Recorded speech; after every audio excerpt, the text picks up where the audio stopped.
Okay, so the last train was on the main line, passing School Road, and it was facing a clear to stop at School Road and a stop signal at Curwood.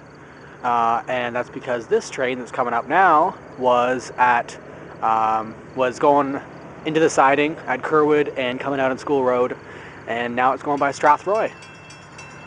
So it's going to be hauling.